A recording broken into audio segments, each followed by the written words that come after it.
खरं म्हणजे परवाच्या दिवशीच आपण मुंबईसाठी काही ऐतिहासिक निर्णय घेतले. पागडी मुक्त मुंबई आणि त्याचबरोबर सर्वांना जवळपास 20,000 इमारतींना ओसी देण्याचा निर्णय आणि गिरणी कामगारांच्या संदर्भात देखील चाळींचा जो विषय आहे तो, असे अनेक निर्णय आपण मुंबईकरांसाठी जे आतापर्यंतच्या इतिहासामध्ये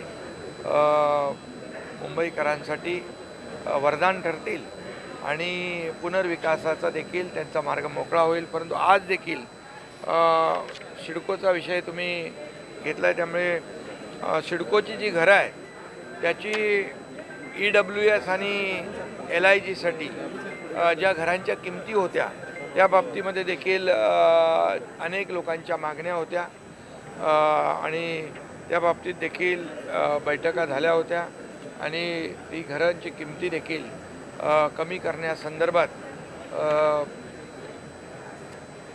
एक विधान परिषदेतील आमदार विक्रांत पाटील आणि शशिकांत शिंदे आणि इतर लोकांच्या बरोबर देखील चर्चा बैठक झाली होती. आणि इतरही आपल्या नागरिकांची मागणी गेल्या अनेक वर्षापासून होती की सिडकोची घरं त्याचे दर कमी करा. आणि आजच्या ह्याच्यामध्ये आपण 10% त्या घरांमध्ये रकमेमध्ये सवलत देण्याचा निर्णय घेतला, जेणेकरून नव्या मुंबईमध्ये जवळपास 17,000 घरं या घरांमध्ये जे लॉटरीच्या माध्यमातून लॉटरी निघेल त्या 10% रक्कम कमी करण्याचा निर्णय आम्ही घेतला आहे. जसं आदरणीय प्रधानमंत्री महोदयांचं जे संकल्पना आहे हाऊसिंग फॉर ऑल, त्या संदर्भामध्ये देखील म्हणजे याचा फायदा होईल आणि लोकांना परवडणाऱ्या दरांमध्ये चांगली घरं मिळतील. त्यामुळे हा एक निर्णय लोकांसाठी फायद्याचा आहे. त्याचबरोबर आज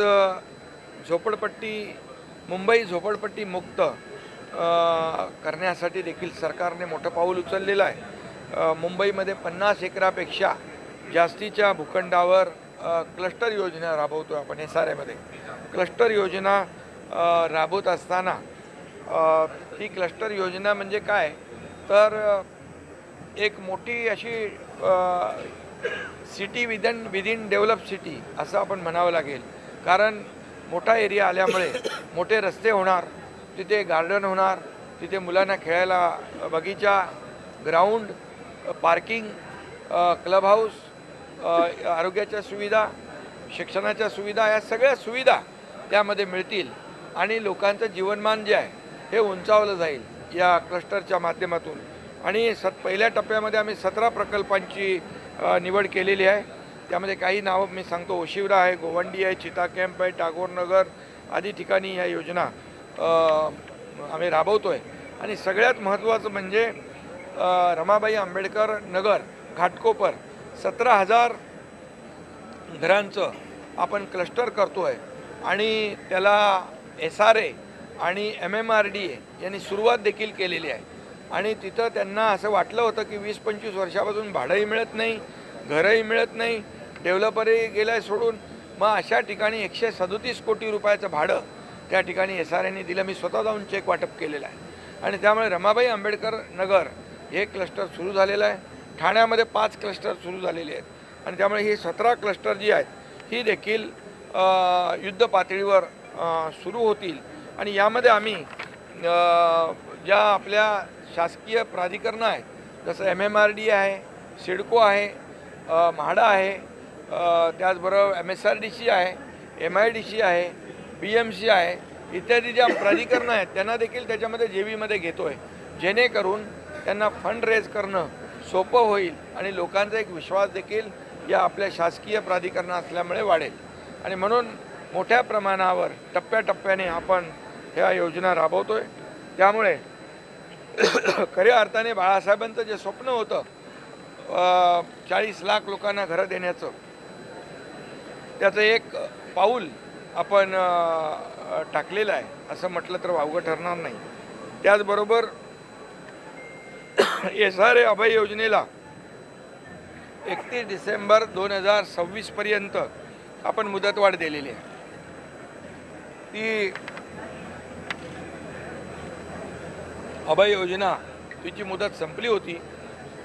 काही SRA योजना ज्या आहेत त्या वंचित झाल्या होत्या त्यापासून नागरिक, त्यामुळे ते देखील SRA अभय योजनेला 31 डिसेंबर 2026पर्यंत आपण मुदतवाढ देतो आहे. SRA प्रकल्प आता मोठ्या प्रमाणावर सुरू होतील. त्याच्या तक्रारी त्याच्या 2000च्या वरती काहीतरी केसेस आहेत. त्यामुळे ह्याचा जलद निपटारा करण्यासाठी AGRC जे आहे त्याची देखील संख्या वाढवण्याचा निर्णय घेतला आहे, जेणेकरून जे केसेस सुरू आहेत या केसेस तात्काळ युद्ध पातळीवर सोडवता येतील आणि लोकांना मोठ्या प्रमाणावर दिलासा मिळेल आणि पुनर्विकासाचा मार्ग जो आहे मोकळा होईल. म्हाडाच्या ओसीसाठी देखील अभय योजना जी होती त्याला देखील आपण 31 डिसेंबर 2026पर्यंत 1 वर्षाची मुदतवाढ दिलेली आहे. यामध्ये देखील म्हाडाचे जे रहिवासी आहेत त्यांना देखील याचा लाभ होईल. त्याचबरोबर मुंबई महापालिकेच्या लीज प्लॉटवर महापालिकेच्या कर्मचाऱ्यांची जी घरं आहेत ती घरं 83 अशा वसाहती आहेत, 83 प्लॉट आहेत आणि त्याकरिता देखील जे काय प्रीमियममध्ये सवलत देणं, इतर जे काय इन्सेंटिव्ह FSI देणं, यासाठी मुंबई महापालिका आयुक्तांना प्रस्ताव तयार करण्याच्या सूचना मी दिलेल्या आहेत, जेणेकरून सफाई कर्मचाऱ्यांच्या वसाहती आहेत, इतर कर्मचाऱ्यांच्या वसाहती आहेत, या सर्व कर्मचाऱ्यांना त्या ठिकाणी पुनर्विकासामुळे न्याय मिळेल आणि चांगली घरं मिळतील.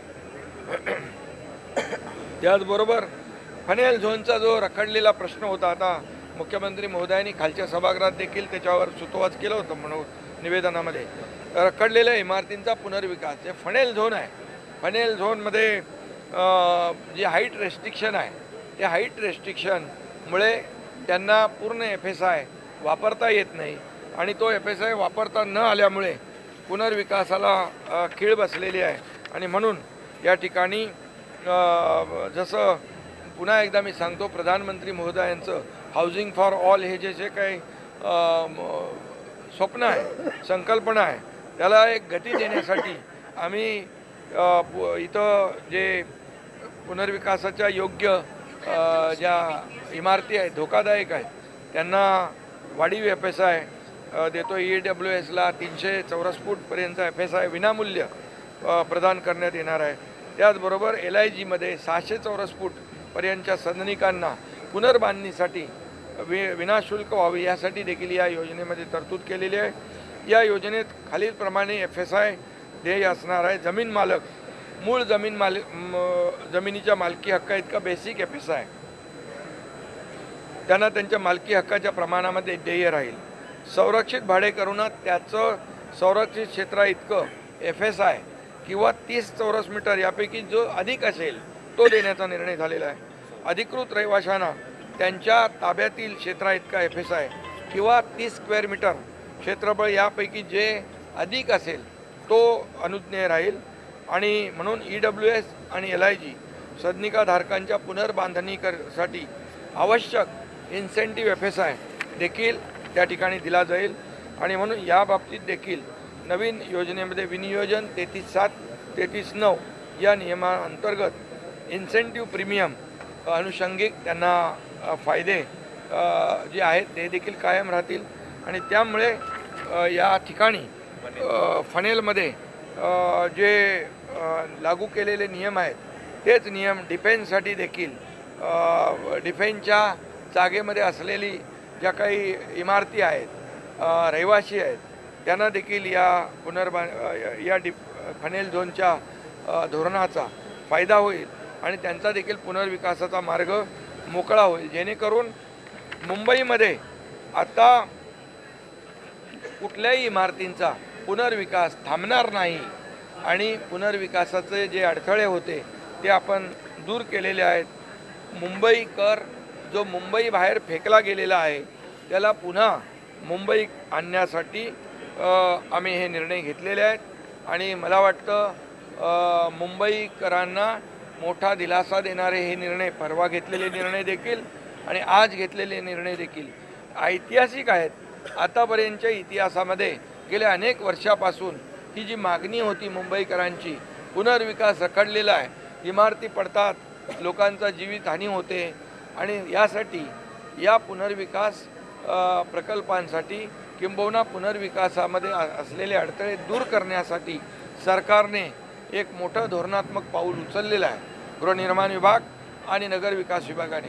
याचं मला समाधान आहे आणि म्हणून या ठिकाणी आपण मोठ्या प्रमाणावर हे निर्णय घेतलेत. त्याचबरोबर मुबलक घरं जे PAPसाठी उपलब्ध झाली पाहिजे, प्रोजेक्ट अफेक्टेड पर्सनसाठी, म्हणजे रस्ते आहेत, भुयारी गटार योजना आहे, फ्लायओव्हर आहेत, इतर जे काय प्रकल्प आपल्याला मुंबईत करायचे आहेत, पण त्यासाठी हाऊसिंग स्टॉक पाहिजे आणि म्हणून हाऊसिंग स्टॉक वाढवण्यासाठी देखील आपण प्रयत्न करतोय. जे PAPची घरं काही ठिकाणी विकासकांकडे आहेत ती देखील आपल्याकडे ताब्यात घेतली जातील आणि नवीन हाऊसिंग स्टॉक जो आहे या विविध माध्यमातून आपण तो देखील हाऊसिंग स्टॉक उपलब्ध करून घेतल्यामुळे हाऊसिंग बँक एक प्रकारची आपण तयार करतोय जेणेकरून पुनर्वसनासाठी कुठेही घर कमी त्यांना घराची अडचण भासणार नाही. हा देखील एक मोठा निर्णय आपण घेतलेला आहे. आणि त्याचबरोबर एक खारफुटीचं संरक्षण जे आहे मँग्रोवर देखील गेले अनेक वर्षापासून चर्चा होती की मँग्रोबद्दल कुठलंही धोरण सध्या तरी नाही आहे आणि त्यामुळे मँग्रोची मोठ्या प्रमाणावर कत्तल होते आणि मोठ्या प्रमाणावर त्या ठिकाणी कत्तल झाल्यामुळे पर्यावरणाचा देखील ऱ्हास होतो आणि म्हणूनच या आज जे मालकी हक्काचे मँग्रोव ज्याच्यावर आहेत त्यांना कुठलंही धोरण नसल्यामुळे ते मँग्रोव जे आहेत त्याच्यावर मँग्रोव डिस्ट्रॉय होतात आणि काही वेळा त्यावर भराव टाकून अनधिकृत बांधकामं देखील होतात आणि म्हणून मँग्रोव प्रोटेक्ट करणं, मँग्रोव पार्क तयार करणं यासाठी देखील एक धोरण आम्ही आणतोय ग्रीन TDRचं आणि त्यामुळे कांदळवनाचं संरक्षण होईल आणि किनारपट्टीचं नैसर्गिक संरक्षण त्यामुळे होईल, चक्रीवादळ सुनामीपासून त्याचा बचाव होईल, जैवविविधतेचं संवर्धन होईल, कार्बन या ठिकाणी शोषून घेतला जातो त्यामुळे हवामान बदलावर कंट्रोल येईल, ऑक्सिजन त्यामुळे जादा मिळेल, मासेमारीसाठी देखील उपयुक्त ठरेल आणि मोठ्या प्रमाणावर काही ठिकाणी वनौषधी देखील त्याच्यामध्ये आहेत आणि म्हणून कांदळवन सफारी असेल किंबहुना कांदळवनाचं जे आहे मँग्रोव पार्क आपल्याला त्या माध्यमातून करता येईल. हे देखील धोरण आम्ही त्या ठिकाणी आणतो जेणेकरून पर्यावरणचा समतोल राखला जाईल आणि त्याचा फायदा राज्यातल्या सर्व लोकांना होईल. अशा प्रकारचे अनेक निर्णय आम्ही घेतलेले आहेत मुंबईकरांसाठी आणि हेच निर्णय इतर शहरांना देखील मुंबई बाहेरच्या MMRमध्ये किंबहुना राज्यभरातल्या इतर शहरांसाठी देखील हे निर्णय आम्ही टप्प्याटप्प्याने लागू करणार. विविध योजनांमुळे किती लाख मुंबईकरांना फायदा होणार आहे? या विविध योजनांमुळे मुंबईचा पार्किंग सिस्टमचा प्रश्न आहे तो खूप जटिल आहे आणि भाडेकरू आणि घरमालकांचे 20,000 इमारती 20,000 इमारती म्हणजे एका इमारतीमध्ये 20 फ्लॅट असतील तर 4 लाख घरं झाली आणि 4 लाख घरांमध्ये माणसं किती राहतात ते बघा.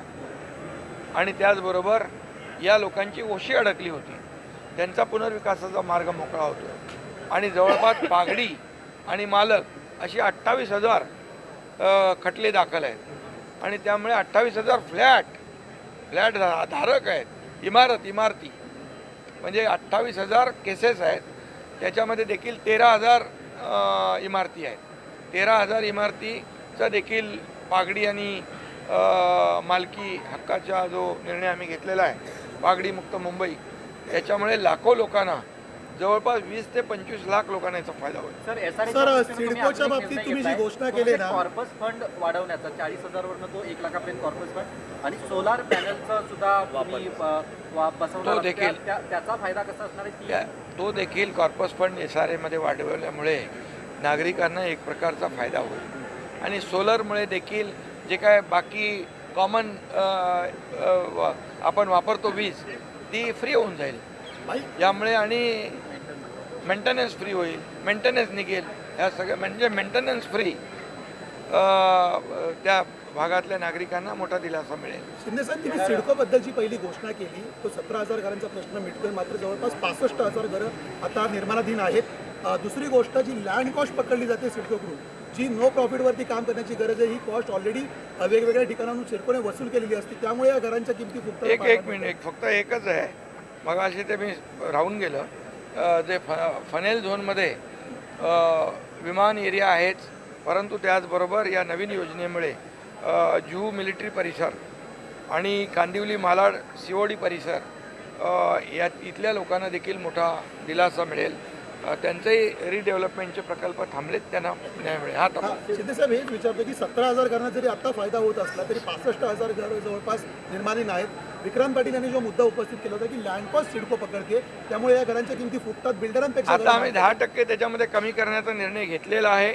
शेवटी सरकार सर्वसामान्यांचं आहे आणि म्हणून लँड कॉस्ट आणि इतर ज्या काही बाबी आहेत त्या जेवढ्या कमी करता येतील आणि त्या ग्राहकांवर त्याचा भुर्दंड पडू नये यासाठी देखील आम्ही याच्यापुढे, हा तर निर्णय एका ह्याच्यासाठी घेतला आहे, पण यापुढे देखील जितक्या कमीत कमी किमतीमध्ये सिडकोची घरं मिळतील, भाडाची घरं मिळतील, त्याचा विचार आम्ही नक्की करणार. महापालिका निवडणुका डोळ्यासमोर ठेवून असे लोकप्रिय निर्णय जे आहेत ते घेतले गेले, असा विरोधकांचा आरोप आहे. लोकप्रिय घोषणांचा पाऊस सरकार पाडत आहे.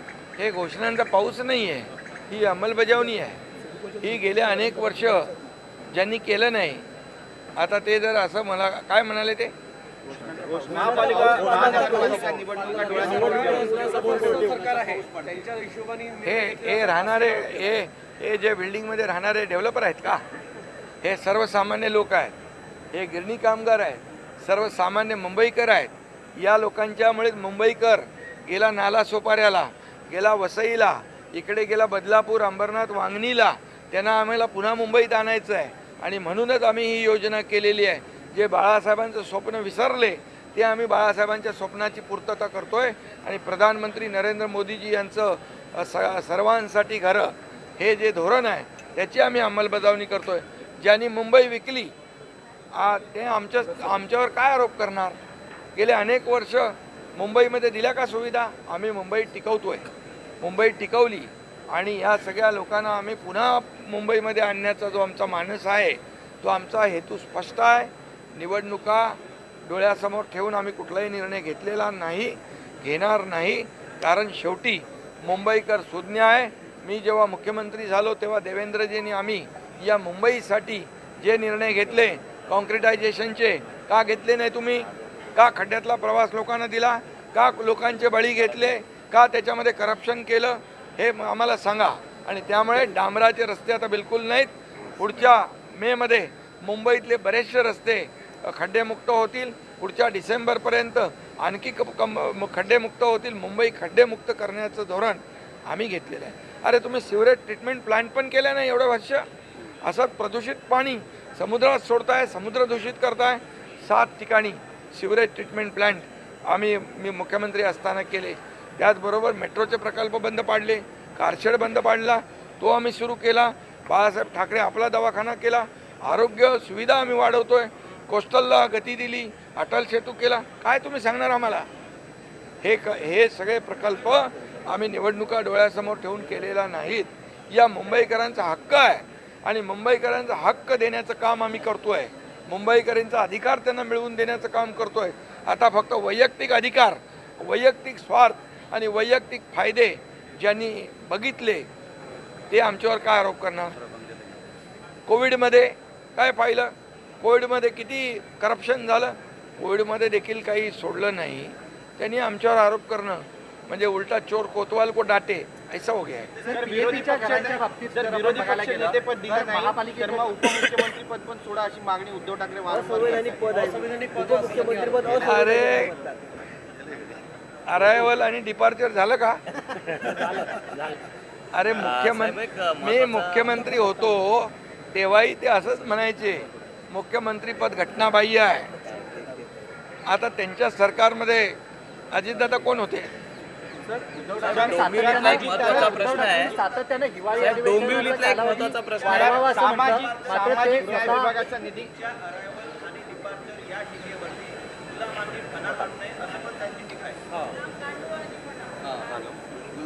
आयत्या बिळावर नागोबा असं आम्ही नाही.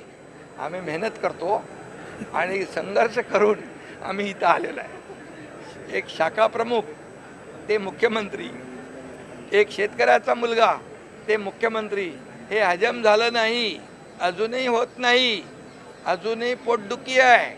बाळासाहेब ठाकरे आपला दवाखाना आम्ही त्यांच्यासाठी काढला आहे, मोफत फ्री ट्रीटमेंट, पण पोटदुखी जात नाही.